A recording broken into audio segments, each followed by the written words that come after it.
ناظرین، مولانا سید سلمان حسینی ندوی نے شہزادہ محمد بن سلمان کے نام ایک کھلا خط لکھا ہے جو عربی زبان میں ہے۔ اس کو میں نے اردو میں ترجمہ کر دیا ہے تاکہ ناظرین بھی اس سے مستفیض ہوں۔ اس خط کو پڑھنے کے بعد میرے چند ریمارکس ہیں۔ پہلا ریمارکس یہ ہے کہ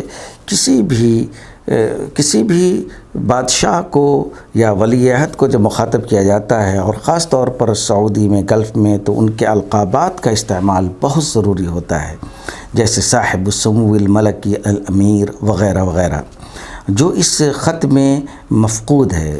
مولانا کو چاہیے تھا کہ وہ اپنے اس خط میں شاہی خطابات اور القابات جو ہوتے ہیں اس کا وہ ضرور استعمال کرتے۔ دوسری بات یہ کہ مولانا نے اس خط میں موعظہ حسنہ اور حکمت سے کام نہیں لیا ہے۔ آپ کسی بھی شہزادے کو یا کسی بھی کنٹری کے بادشاہ کو مخاطب کرتے ہیں اور ان کی کمیاں گناتے ہیں اور پھر ان سے کوئی مدعا کہتے ہیں تو وہ خط ایفیکٹو نہیں ہوتا، وہ خط اثر انداز نہیں ہوتا، یہ حکمت اور دانائی نہیں ہے۔ نمبر 3، مولانا نے اپنے نانا مولانا سید ابو الحسن علی ندوی کا اس خط میں بار بار ذکر کیا ہے۔ مولانا سید ابو الحسن علی ندوی کے گلف کے بادشاہوں سے بہت ہی اچھے تعلقات تھے، وہ ان کو نصیحت کیا کرتے تھے۔ تو مولانا نے جو اپنے نانا کا بار بار ذکر کیا ہے، ان کے طریقے کو نہیں اپنایا ہے۔ ان کے نانا مولانا سید ابو الحسن علی ندوی کا یہ طریقہ تھا کہ بہت ہی خاموشی کے ساتھ، بہت ہی عزت و احترام کے ساتھ وہ بادشاہوں اور امراء کو نصیحت کیا کرتے تھے۔ یہی وجہ تھی کہ ان کی شخصیت گلف کے اندر بہت ہی مقبول تھی۔ ایک اور بات یہ کہ اس خط کے اندر کئی جگہ بہت ہی بھدے الفاظ استعمال کیے گئے ہیں۔ جیسے ایک جگہ استعمال کیا گیا ہے کہ ولی عہد سے وہ کہتے ہیں کہ آپ سے پہلے جو ملوک اور سلاطین سعودی عرب کے تھے وہ ایک بیان تک نہیں پڑھنا جانتے تھے۔ تو ایسے الفاظ کا استعمال ایک خط میں مناسب نہیں معلوم ہوتا، پھر وہ خط ایفیکٹو نہیں ہوتا ہے۔ تو ایک اور بات یہ کہ مولانا کو اگر یہ خط ہی لکھنا تھا تو اچھے انداز میں لکھ کر کے مولانا ایمبیسی کو دے دیتے، اور سعودی ایمبیسی کو جیسے ہی پہنچاتے وہ خط ولی عہد تک پہنچ سکتا تھا۔ یہ ایک بہتر طریقہ تھا۔ بہرحال میرا اس خط کے مواد سے کوئی لینا دینا نہیں ہے، بس میں ناظرین کے لیے اردو میں ترجمہ پیش کرتا ہوں تاکہ وہ بھی جانیں کہ مولانا نے ولی عہد شہزادہ محمد بن سلمان کو اپنے خط میں کیا لکھا ہے۔ میں سلمان حسینی ندوی، دارالعلوم ندوۃ العلماء لکھنؤ کا فارغ التحصیل، جامعہ امام محمد بن سعود الاسلامیہ کا سن 1980 کا پروڈکٹ، شیخ ابو الحسن علی ندوی کا نواسہ، جن کے سعودی عرب کے اداروں سے بہت مضبوط رشتے رہے ہیں، جیسے ندوۃ العالمیہ للشباب الاسلامی وغیرہ، جمعیہ شباب اسلام کے صدر اور رابطہ عالم اسلامی کے ممبر، جامعہ امام احمد بن عرفان شہید کے بانی اور ناظم، تعلیمی کمیٹی اور معہد القرآن الکریم کے ممبر ہونے کی حیثیت سے آپ سے مخاطب ہوں۔ میں نے اپنے نانا مولانا سید ابو الحسن علی ندوی کے ساتھ شاہ فہد اور شاہ عبداللہ سے ملاقات کی ہے۔ جنادریہ کے جشن میں شرکت کا موقع ملا ہے، وہاں میری ملاقات امیر نائف اور شاہی خاندان کے دیگر افراد سے بھی ہو چکی ہے۔ جب شاہ فیصل ایوارڈ میرے نانا جان کو دیا گیا تھا اس وقت میں ریاضی میں مقیم تھا۔ رابطہ عالم اسلامی کے جس جلسے میں میرے نانا شیخ ابو الحسن علی ندوی نے یاسر عرفات کے سامنے ایک پرجوش تقریر کی تھی اور اس میں انہیں صلاح الدین ایوبی کے رول ادا کرنے کی ترغیب دی تھی، میں رابطے کے اس جلسے میں شریک اور حاضر تھا۔ اسی طرح بم دھماکے کے ایک سال بعد جو وفد رابطہ عالم اسلامی کی طرف سے امریکہ گیا تھا، جس کا مقصد اسلام کا تعارف پیش کرنے اور مملکت سعودی عرب کا دفاع تھا، اور جس کی قیادت شیخ عبداللہ ترکی نے کی تھی، اور جس میں دنیا کے مختلف ممالک نے اپنا اپنا نمائندہ بھیجا تھا، اس وفد میں برصغیر ہند و پاک کی میں نے ہی نمائندگی کی تھی۔ اسی طرح سعودی عرب کی وزارت حج اور رابطہ کی طرف سے کئی بار مجھے خادم الحرمین الشریفین کی طرف سے حج کی کانفرنسوں میں شرکت اور حج کرنے کا بھی شرف حاصل رہا ہے۔ جس زمانے میں رقم الحروف سعودی عرب میں بغرض تعلیم موجود تھا وہ دور صحابہ کا دور تھا۔ میرے اساتذہ میں عبد الرحمن البانی، استاذ منع القطان، استاذ ادیب صالح اور مشہور محدث شیخ عبد الفتاح ابو غدہ وغیرہ شامل ہیں۔ شیخ عبد الفتاح ابو غدہ سے میرا خاص تعلق رہا ہے اور میں نے ماسٹر ڈگری کا مقالہ انہی کی زندگی میں، انہی کی نگرانی میں مکمل کیا تھا۔ وہ بڑے اچھے دن تھے۔ سعودی عرب ترقی کی راہ پر گامزن تھا اور اس کی پالیسیاں اسلامی پالیسیوں کا غماز تھیں۔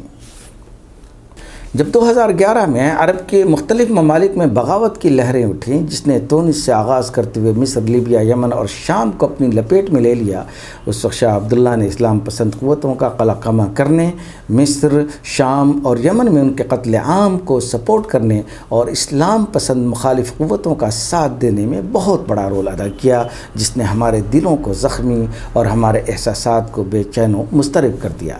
مرسی کی حکومت، جو اسلامی حکومت کی طرف پہلا قدم تھا، کا تختہ پلٹنے اور صہیونیوں کے ایجنٹ ملعون سیسی کو حکومت میں لانے، اخوانیوں کے خلاف حوثیوں کی تائید و نصرت اور دشمنان اسلام کی ہر ملک میں معاونت شاہ عبداللہ نے کی، جس کی وجہ سے ہم ان سے متنفر ہو گئے۔ ایسے وقت میں نے اسلامی تحریکات کی مدافعت کا بیڑا اٹھایا اور سعودی پالیسیوں پر شدید ترین تنقیدیں کیں۔ جب شاہ عبداللہ انتقال کر گئے اور آپ کے والد محترم شاہ سلمان نے باغ ڈور سنبھالی، جن سے میری ملاقات اس وقت ہو چکی تھی جب وہ شہر ریاض کے امیر تھے۔ 80 کی دہائی میں ریاض میں انٹرنیشنل بک فیئر کے موقع پر ان سے میری ملاقات ہوئی تھی۔ اسی طرح شیخ ابوالحسن علی ندوی کی بھی جب وہ ریاض کے امیر تھے تو کئی ملاقاتیں ہوئی تھیں۔ شاہ سلمان نے شاہ عبداللہ کی تدفین سے قبل ہی بعض عمراء اور اہلکاروں کو جس انداز میں خدمت سے سبکدوش کرنے کا اعلان کیا اور نئے تعینات کیے، اس سے ہم سب کے اندر بڑی امیدیں جگ گئیں۔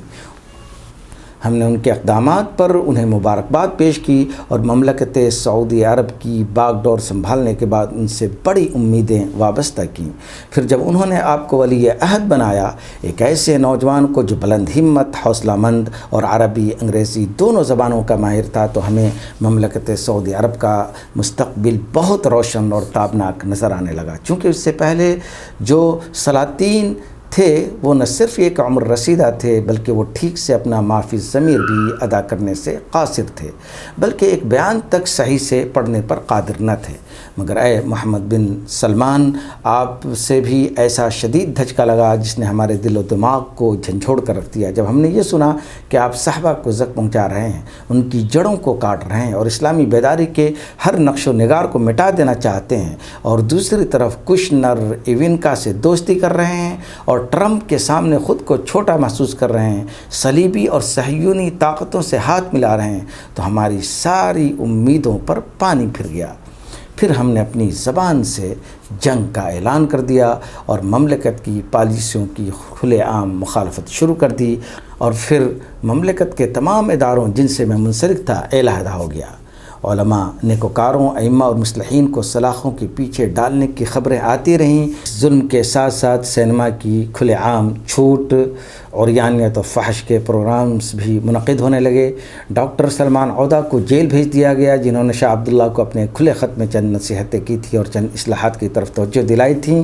ڈاکٹر علامہ سفر حوالی، امام حرم شیخ صالح آل طالب اور دیگر جلیل القدر علماء اور اسلامی مفکرین کو قید کر لیا گیا۔ چنانچہ میں نے ہندوستان اور عالم اسلام کے علماء کو آواز دی، امریکہ، کینیڈا، افریقہ، ملیشیا اور انڈونیشیا وغیرہ میں پھیلے ہوئے اپنے تمام شاگردوں کو مملکت کے خلاف آواز بلند کرنے کی ترغیب دی۔ پہلے سلفی علماء تو میرے پیچھے پڑ گئے اور سعودی عرب کی مدافعت میں ایڑی چوٹی کی زور لگا دی، مگر جب بے قصور لوگوں سے جیلیں بھر دی گئیں، عریانیت اور فحش کی محفلیں سجائی جانے لگیں، تو سلفی علماء بھی ذلیل ہونے لگے اور پھر انہوں نے خاموشی اختیار کر لی۔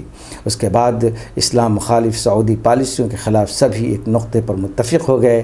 یمن، لبنان، شام، عراق، مصر، لیبیا اور سوڈان میں اسی نوعیت کی پالیسیوں میں مملکت سعودی عرب ملوث تھی۔ مملکت نے حماس، اخوان المسلمین، اتحاد العلماء المسلمین اور یہاں تک کہ تبلیغی جماعت کے ساتھ اپنی دشمنی کا اظہار کیا، جو مملکت کے تابوت میں آخری کیل تھی۔ مگر بالآخر شعبان کی برکتوں اور رمضان المبارک میں خدا کی رحمتوں سے مملکت کا ایک نیا روشن چہرہ نمودار ہوا، جب ایران کے ساتھ مملکت سعودی عرب نے دوستی کا ہاتھ بڑھایا اور معاہدے پر دستخط کیے، مذہبی فرقہ بندی کا قلع قمع کیا، عراق، یمن، شام اور لبنان میں مصالحت کی کوششیں شروع کیں، مقاومت کو گلے لگایا اور شیعہ سنی اتحاد میں شامل ہوا، جو ترکی اور ایران، پاکستان اور افغانستان کو جوڑتا ہے، اور حاسد صلیبیوں اور ظالم صہیونیوں اور امریکی اتحاد سے نکلنے کی کوشش کی۔ چنانچہ ایران، یمن، عراق اور شام میں سعودی وفود گئے۔ حماس، ایران اور یمن کے وفود حرمین شریفین میں آئے اور ریاض پہنچے۔ ہم آپ کو اس جرأت مندانہ اور بہت سے لوگوں کو چونکا دینے والے اقدامات پر مبارکباد پیش کرتے ہیں۔ آپ ابھی جوان ہیں، بلند ہمت ہیں۔ ہم آپ کو نئے صلاح الدین ایوبی کی شکل میں دیکھنا چاہتے ہیں۔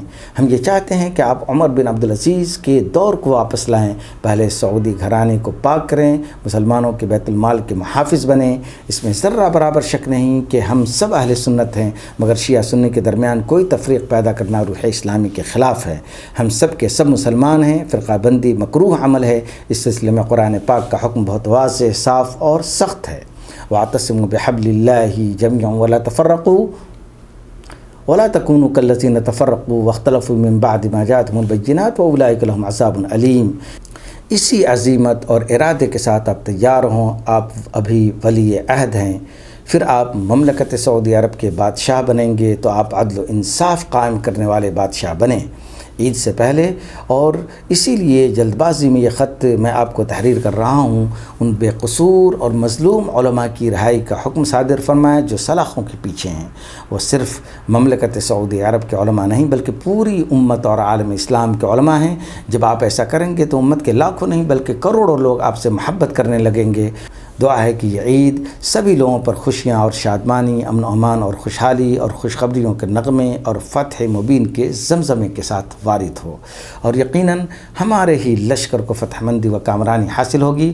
اللہ تبارک و تعالی آپ کو اپنی رضا اور خوشنودی کی توفیق عطا فرمائے۔ السلام علیکم ورحمۃ اللہ وبرکاتہ۔ سلمان حسینی ندوی۔